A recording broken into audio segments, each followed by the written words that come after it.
Tangent normal के concept में NCERT पढ़ने के बाद अब हम आगे अपने कुछ क्वेश्चंस उठा रहे हैं जो अपनी एलिमेंट की बुक में इंपॉर्टेंट से मेरे को थोड़े थोड़े अच्छे से लगे। ठीक है, तो सबसे पहला क्वेश्चन हमने ये उठाया है कि find the equation of the normal. अब देखो भाई, नॉर्मल की इक्वेशन बतानी है। मैंने पहले बोला था कि इन चीज़ों का ध्यान रखना बहुत ही ज़्यादा जरूरी है कि टेंजेंट पूछा है या नॉर्मल पूछा है। ठीक है, टू द कर्व, कर्व क्या है भाई कि y is equal to cos 3x + 4 at x is equal to pi minus 8/6। ठीक है, यहाँ पे इस क्वेश्चन में डरने वाली कोई भी बात नहीं है, सारी चीजें वही हैं जो अभी तक हम करते आए थे।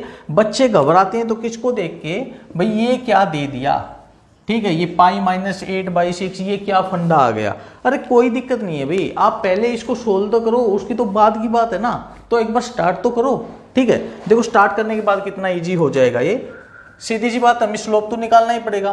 तो dy/dx हमारे पास होगा भाई, कोस थीटा क्या होता है माइनस साइन थीटा, थीटा क्या है 3x + 4, और फिर थीटा का 3x + 4 का 3 हो जाएगा, 4 का 0 हो जाएगा। ठीक है, तो ये आ गया अपने पास माइनस साइन थीटा। अब ये देखो, हम लोगों को dy/dx निकालना है कब, जब अपना x हो पाई माइनस 8/6 भाई। ठीक है, तो ये क्या हो जाएगा, देखो -3 को आगे लिख लूं, उसके बाद अपने पास साइन। ठीक है, अब साइन के साथ क्या है 3x + 4 भाई, x की जगह मैं ये चीज डालूंगा। ठीक है, देखो हम यहाँ पे अलग से सोल्व कर लेते हैं कि 3x + 4, x की जगह अगर हम डालें पाई माइनस 8/6, ठीक है, 3x + 4 क्या बनेगा ये, तो 3 से अगर हम इस 6 को काटेंगे तो 2 हो जाएगा, ये क्या बना π/2 माइनस 8/2 और +4 भी, तो π/2 माइनस 8/2 4 +4, 4 से 4 खत्म, क्या बचा, खाली π/2 बचा। ठीक है, तो जब हम इसको सोल्व करेंगे तो अपने पास π/2 बचेगा, और साइन π/2 क्या होता है 1 होता है, तो ये कितना आ गया अपने पास -3 × 1, तो -3 रह गया ये। ठीक है, अपना dy/dx क्या भाई -3, तो ये तो अपना dy/dx आ गया, मतलब स्लोप ऑफ टेंजेंट आ गया। स्लोप ऑफ नॉर्मल देखेंगे हम कि भाई स्लोप ऑफ नॉर्मल क्या होता है। स्लोप ऑफ नॉर्मल होता है -1/dy/dx। ठीक है, तो -1/dy/dx कितना अपना -3 है भाई, तो माइनस से माइनस खत्म, 1/3 आ जाएगा। स्लोप ऑफ नॉर्मल आ गया। अब हमें इक्वेशन बतानी है भाई, इक्वेशन किस क्या कहती है कि y - y1/x - x1 is equal to slope, और स्लोप कितना है 1/3 भाई। अब बात आ गई कि 1/3 तो ठीक है, x और y भी ठीक है, क्योंकि ये तो इक्वेशन का हिस्सा होते हैं, इनके बिना तो इक्वेशन बनती नहीं है। तो x1 और y1 क्या चीज है, x1 और y1 वही पासिंग पॉइंट। ठीक है सर, x1 की जगह तो ये रख देंगे, y1 कहाँ से निकालें, कोई बात नहीं, ये जो कर्व दे रखी है इसमें आप x की जगह ये वैल्यू रख दो, y की वैल्यू आ जाएगी भाई। ठीक है, रख के देखें, चलो y इज इक्वल टू, देखो हमें क्या मिलेगा कि y इज इक्वल टू कोस, ठीक है, कोस और 3x + 4 भाई, x की जगह जब हमने ये चीज डाली थी तो 3x + 4 अपना सारा टूट फीट के अपना π/2 आ गया था। ठीक है, तो ये cos π/2 हो जाएगा। अब सोचो जरा, cos π/2 0 होता है, तो अपना y क्या मिलेगा, हम लोगों को 0 मिलेगा भाई। ठीक है, तो x1 तो ये हो गया और y1 0 हो गया, तो ये चीज अब हम इसमें रख देंगे। चलो करते हैं इसको सोल्व। हाँ, तो भाई y - y1 कितना है अपने पास 0/x - x1, x1 कितना है pi minus 8/6 is equal to slope कितना 1/3 भी। ठीक है, इसको नीचे सोल्व करना चाहो तो पहले इसको सोल्व कर सकते हो। ठीक है, ये हो गया y - 0 मतलब y अपॉन, इसका एलसीएम क्या हो जाएगा भाई 6x माइनस पाई, और ये माइनस इससे टकराएगा तो 8 बना देगा, और अपॉन 6, और जो नीचे वाली टर्म होती है वो तो ऊपर चली ही जाती है भाई। ठीक है, 1/3 क्रॉस मल्टीप्लाई करेंगे तो हमें मिल जाएगा 6 × 3 18y is equal to 6x minus pi plus 8 भाई, तो 6x है यहाँ पे। ठीक है, 18y को उसकी तरफ लेके जाएंगे तो ये हो गया -18y, और वही उधर है -पाई प्लस 8 ऑलरेडी, -पाई +8, तो दूसरी तरफ क्या बच गया 0, और ये हो जाएगी अपनी भी इक्वेशन ऑफ नॉर्मल। इस क्वेश्चन का आंसर हो जाएगा, जो कि एक सिंपल सा क्वेश्चन था। बच्चे डरते हैं किससे? इससे डरते हैं। मैं फिर से बता रहा हूं कि घबराते इससे हैं, ठीक है। तो ऐसे घबराने की जरूरत नहीं है, जो कॉन्सेप्ट है अपना कम से कम वो तो लगाओ, ये तो आगे की बात है। क्लियर भाई सेकंड क्वेश्चन भी वैसा ही है, इसने अब की बार भी वही नॉर्मल का ही पूछा है, ठीक है। कर्व क्या है, लॉग में आ गई, ठीक है। लॉग को देख के भी बच्चे गड़बड़ कर देते हैं कि यार ये क्या सिस्टम आ गया। कोई फर्क नहीं पड़ना, मैं फिर से बोल रहा हूँ, कोई फर्क नहीं पड़ना, जितना चलता आ रहा है बस वही चलाना है, ठीक है। तो y = log x है, dy/dx निकालें भाई dy/dx क्या होगा, log x का क्या होता है 1/x, है ना। हम लोगों को तो dy/dx चाहिए कहाँ, इस पॉइंट पर E1, है ना। E1 x की जगह E, y की जगह 1, तो यहाँ पे 1/x की जगह e रख देंगे, y है ही नहीं तो 1/e रह गया ये, ठीक है।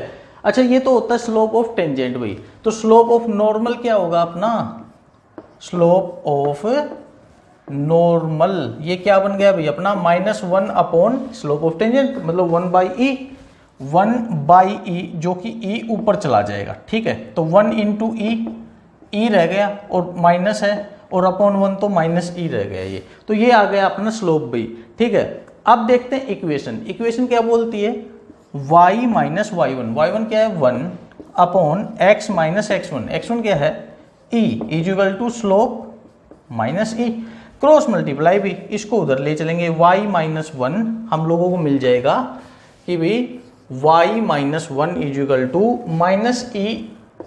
× x, ठीक है। और -e × -e ये हो गया e² प्लस में भाई, तो ex है, इसको इधर ले आएंगे, प्लस हो जाएगा, y है इधर, -1 है इधर, और e² इधर आएगा तो माइनस हो जाएगा भाई। तो ये आ गया अपने पास ex + y - 1 + e² = 0। तो ये हो जाएगा भाई अपना final answer, equation of normal इस क्वेश्चन की ये निकल के आएगी, ठीक है। अब देखो यहाँ पर इस क्वेश्चन के साथ आप लोगों को एक बात और भी बताऊं मैं, पिछले जो क्वेश्चंस गए हैं उनमें बच्चों का एक कॉमन क्वेश्चन प्रॉब्लम में आया है, ठीक है। वो बोलते हैं सर समझ में नहीं आता, कई बार तो आप स्लोप निकालते हो नॉर्मल का तो क्या है कि -1 अपॉन dy/dx कर देते हो, ठीक है, और कई बार नहीं करते हो। देखो इस क्वेश्चन के, इस प्रॉब्लम के ऊपर मैं आप लोगों को थोड़ा क्लियरली फोकस करके बता रहा हूँ। डाउट ये है कि कई बार तो सर आप बोलते हो कि नॉर्मल का स्लोप है ना, ये कर दो -1 अपॉन dy/dx, और आप ये कर देते हो, सही है सर, हमने भी यही पढ़ा है। लेकिन कई बार आप नॉर्मल का स्लोप सीधा dy/dx भी लिख देते हो। भाई आप लोगों की बात बिल्कुल सही है, आपकी शंका भी सही है, ठीक है। लेकिन देखो ये किस किस केस में ऐसा होता है, मैं आप लोगों को एक फिगर बना के दिखा रहा हूं। जैसे भी कोई कर्व ये है, ठीक है, और इस कर्व की इक्वेशन दे दी भाई कि y = समथिंग जो भी है, ठीक है, और फिर ये बोला जाए कि इस कर्व के ऊपर नॉर्मल का स्लोप निकालो। तो देखो इस कर्व के ऊपर जो dy/dx निकालेंगे ना हम, वो dy/dx इस कर्व के ऊपर किसी टेंजेंट का स्लोप निकलेगा, ठीक है। तो ये जो dy/dx है ये टेंजेंट का स्लोप है भाई अपना, और जब टेंजेंट का स्लोप आ गया और नॉर्मल का निकालना है तो वो -1 अपॉन dy/dx हमें करना पड़ेगा। क्लियर इतना, ये तो इस केस का हो गया। अब सुनो, डायरेक्ट नॉर्मल का dy/dx मैं बताता हूं तो वो कब होता है, वो तब होता है कि भाई कोई कर्व दे दी और फिर बोलता है कि कोई लाइन है, ठीक है, ये टेंजेंट हो गया, और कोई लाइन इसके ऊपर नॉर्मल है, कोई लाइन है वो इसके ऊपर नॉर्मल है, और नॉर्मल की इक्वेशन दे दी। नॉर्मल की इक्वेशन जैसे ये लिख लीजिए y = x + 5, ये दे दी भाई, ठीक है। तो ऐसे केस में मैं नॉर्मल का स्लोप सीधा dy/dx लिख देता हूं। क्यों? उस टाइम पे आप ये भूल जाओ कि ये नॉर्मल है या टेंजेंट है या क्या है, कुछ नहीं है, ये एक सीधी लाइन है, ठीक है। वो लाइन इसके ऊपर परपेंडिकुलर है इसलिए इसका नाम नॉर्मल हो गया, लेकिन एक लाइन है, लाइन का स्लोप तो dy/dx ही होगा ना।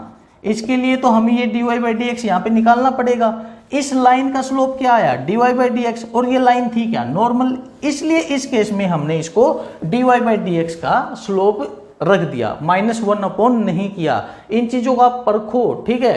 अगर आपको, मैं फिर से बता रहा हूं, अगर आपको नॉर्मल की इक्वेशन दे रखी है तो आपको -1/dy/dx नहीं रखना है, ठीक है। ये -1/dy/dx नहीं होता, ये -1 स्लोप ऑफ टेंजेंट होता है।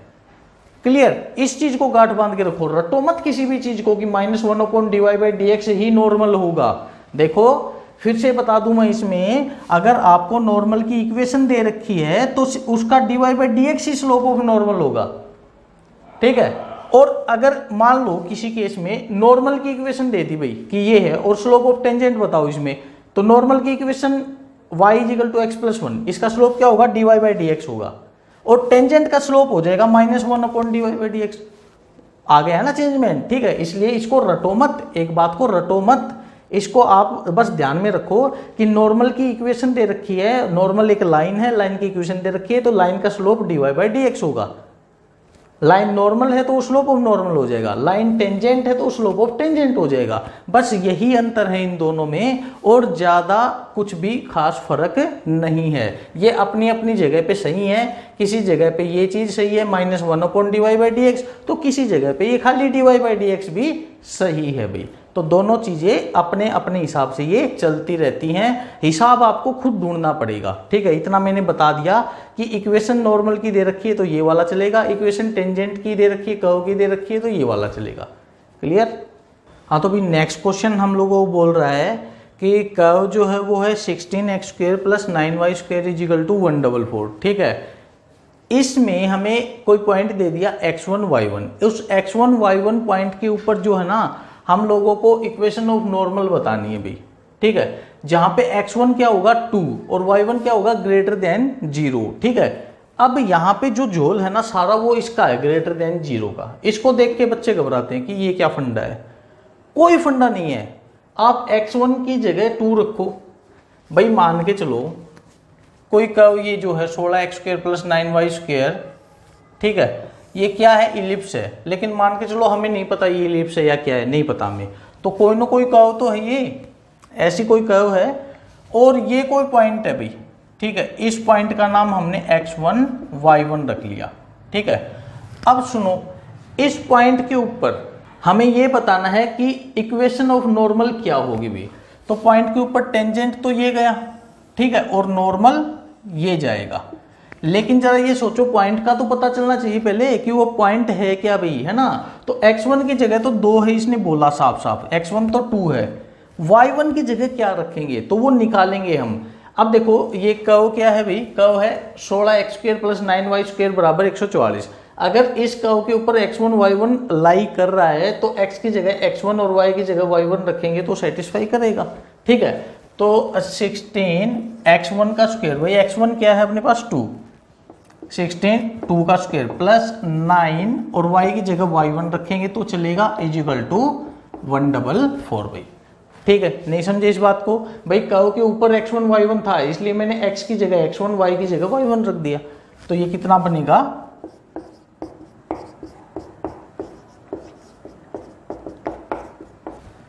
ये हो गया अभी 64 + 9y1² = 144। तो 9y1² = 144 - 64, तो y1 का स्क्वायर हो गया 80/9 भाई, ठीक है। y1 का स्क्वायर ये आया है तो हम क्या लिखेंगे, y1 क्या होगा ±√80/9 भाई।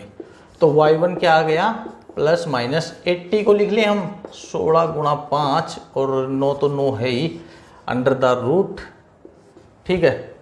तो हम लोगों को y1 मिल गया ±16 का √4 √5/9 का 3 हो गया, ठीक है।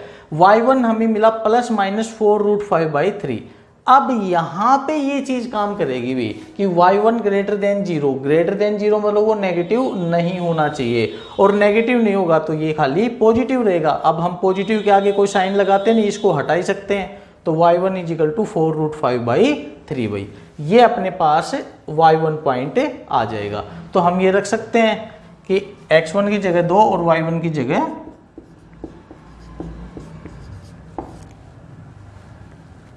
तो मतलब इस पॉइंट के ऊपर हम लोगों को क्या बताना भाई, इक्वेशन ऑफ नॉर्मल बतानी है। अब ये क्वेश्चन आपका सिंपल हो गया, यहां से dy बाई डी एक्स निकालोगे,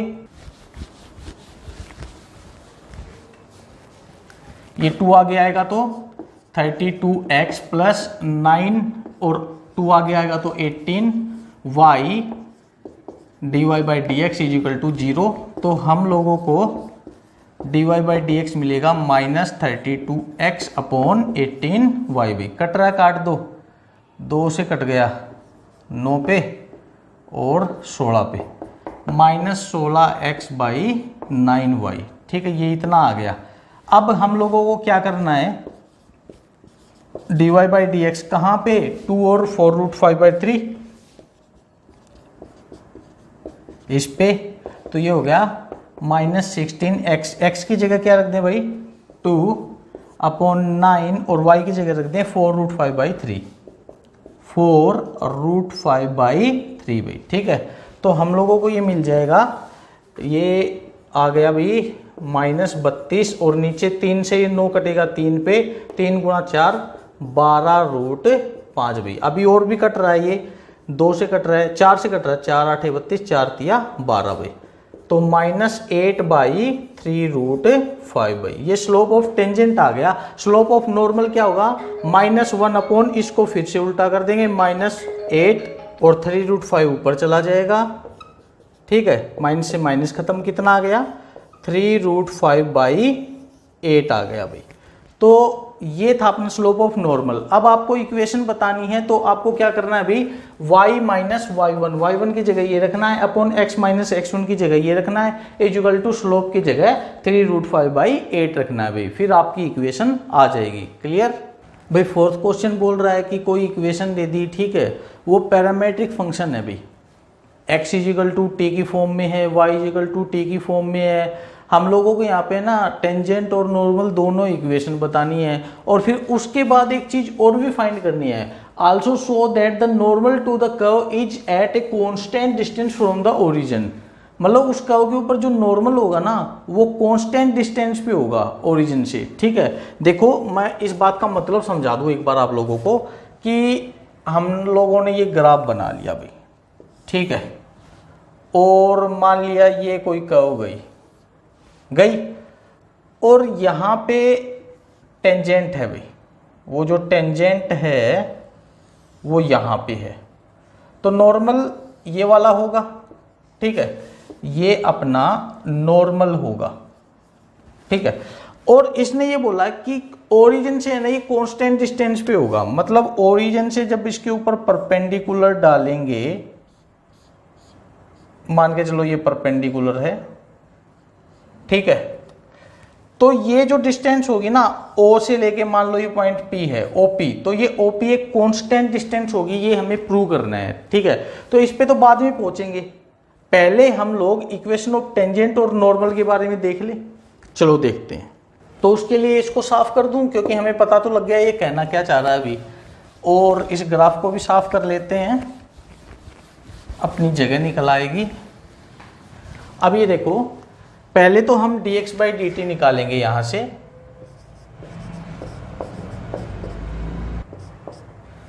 a कोस का होता है माइनस साइन t प्लस, अब ये देखो u इंटू वी लगेगा भाई, at एज इट इज, तो साइन का क्या होता है कोस t प्लस, अगर sine t as it is तो at का हो जाएगा a भाई, a sine t negative, a sine t positive, तो ये दोनों खत्म हो जाएंगे। ठीक है, क्या बचा अपने पास भाई, हम लोगों के पास dx बाई dt जो है वो बचा है at कोस t भाई, कितना आ गया। अब dy बाई dt निकालते हैं यहाँ से, तो हम लोगों को dy बाई dt जो मिलेगा वो a साइन का क्या होता है भाई कोस t माइनस, अब ये भी u इंटू वी होगा भाई, at एज इट इज, तो कोस का क्या होता है माइनस साइन, ठीक है, माइनस साइन t, और प्लस अब की बार कोस t एज इट इज, तो at का क्या हो जाएगा a हो जाएगा भाई।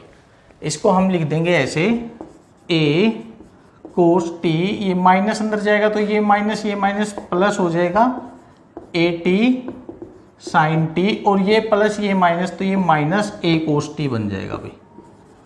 ठीक है, अब देखो ए कोस टी खत्म हो जाएगा, ए कोस टी प्लस ए कोस टी माइनस भाई, तो हम लोगों को अपना dy बाई डी टी जो मिलेगा वो होगा ए टी साइन टी भाई। हो गया इतना। अब देखो स्लोप क्या निकालेंगे हम, dy बाई डी एक्स, तो अपना dy बाई डी एक्स हो जाएगा भाई dy by D T upon D x by D T भाई, ये है ए t cos T, A T से ए टी खत्म, तो हम लोगों को dy बाई डी एक्स जो मिलेगा वो मिल जाएगा sine T upon cos t, जिसको हम टेन टी बोल सकते हैं भाई।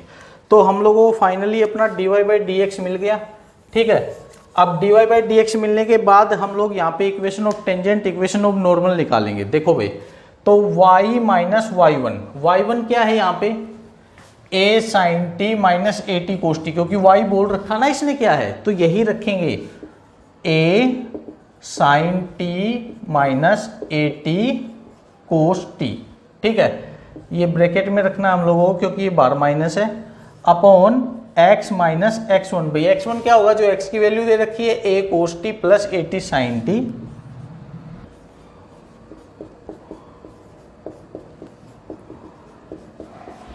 ठीक है, इक्वल टू स्लोप रख देंगे भाई, equal to slope. Of slope क्या अपने पास टेन टी। अच्छा, टेन को अगर साइन और कोस में तोड़ लें तो इधर भी साइन कोस है ना, तो इजी रहेगा अपने पास sine T upon cos T भाई। ठीक है, ये क्या निकलेगा, ये इक्वेशन ऑफ टेंजेंट निकलेगी। क्यों, क्योंकि हमने स्लोप टेंजेंट का रखा है। अगर आपने मेरी पिछले वाली सारी वीडियो, सारे क्वेश्चंस देखे हैं अच्छे से, तो आप इसकी कैलकुलेशन इजीली कर सकते हो भाई। ठीक है, क्योंकि इसमें अब आगे क्रॉस मल्टीप्लाई, गुणा, भाग, जोड़, घटा के अलावा कुछ नहीं बचा, ये मैंने सारा करा दिया है। अगर आपको यहाँ पे इक्वेशन ऑफ नॉर्मल निकालनी है तो वो कैसे होगी, हाँ उसको जरूर कर लेते हैं हम, क्योंकि नॉर्मल में आगे भी हमें क्वेश्चन को करना था ना। तो इक्वेशन ऑफ नॉर्मल के लिए y minus y one upon x minus x one is equal to slope of normal, और स्लोप ऑफ नॉर्मल क्या होता है भाई, माइनस वन अपॉन, इसको उल्टा करना, sine T upon cos t, जो कि ऊपर चला जाएगा, तो माइनस कोस अपॉन साइन, इसका नॉर्मल का स्लोप रहेगा। ये रख के चलते हैं भाई हम, minus cos t upon sine t भी। अब इसको सोल्व करते हैं और इक्वेशन ऑफ नॉर्मल निकाल लेते हैं भाई यहाँ पे। तो ये हो जाएगा, पहले क्रॉस मल्टीप्लाई करेंगे भाई, तो साइन टी की इस ऊपर वाले के सारे के साथ मल्टीप्लाई, तो y साइन टी हो जाएगा ये y साइन टी, और minus a sine T into sine t a sine square t हो जाएगा, और माइनस माइनस तो ये तो प्लस हो जाएगा, और भी साइन टी की और इसके साथ multiply A T sine T और cos T, A T sine T into cos T, ऊपर वाले के साथ मल्टीप्लाई हो गया, एज इक्वल टू उधर माइनस कोस टी के साथ इस सारे की मल्टीप्लाई हुई, तो x की और इसकी मल्टीप्लाई, तो माइनस एक्स कोस टी, और माइनस की इस माइनस के साथ मल्टीप्लाई, तो ये प्लस कर देगा सारे को। अब अंदर की टर्म कोई चेंज नहीं होगी, बाहर वाले माइनस को चेंज कर दिया। ठीक है, तो कोस टी और इसकी मल्टीप्लाई, तो ये हो जाएगा भाई a कोस स्क्वायर टी, और कोस टी की और इसकी multiply A T sine T into cos T भाई। ये आ गया अपने पास। अब इन सबको एक तरफ ले आओ। ठीक है, ये y साइन टी है अपने पास, उधर x की जो टर्म है उसको ले आएंगे भाई। ठीक है, देखो ये हमने लिख ली और रेड करते चलते हैं, इसको इधर ले आएंगे तो ये प्लस हो जाएगा, ये हो गया x कोस टी भाई। ठीक है, और इसके अलावा कौन बच गया, ये बच गया भाई minus a sine square T minus a sine square T, और इसके साथ इसको ले आओ a कोस स्क्वायर टी को, तो ये इधर आएगा तो माइनस हो जाएगा, ये हो गया अपना minus a cos square t हो गया।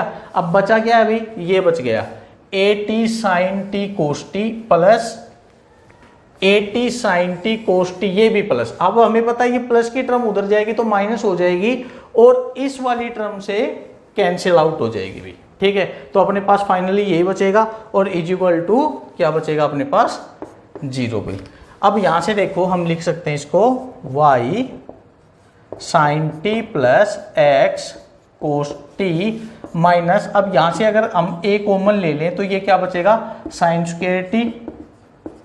देखो माइनस भी गया है ना साथ में, तो साइन स्क्वायर प्लस बचेगा और कोस स्क्वायर भी प्लस बचेगा। यहाँ पे ये माइनस निकल चुका है तो कोस स्क्वायर टी भाई, ठीक है। उधर क्या बचा, 0। अब देखो कोफिशिएंट को हम ऐसे लिख सकते हैं भी कि साइन टी को आगे और वाई को पीछे, कोस टी को आगे एक्स को पीछे, है ना। तो कोस टी इंटू एक्स लिख सकते हैं इसको। ये हो गया अपने पास cos T X plus sine T Y.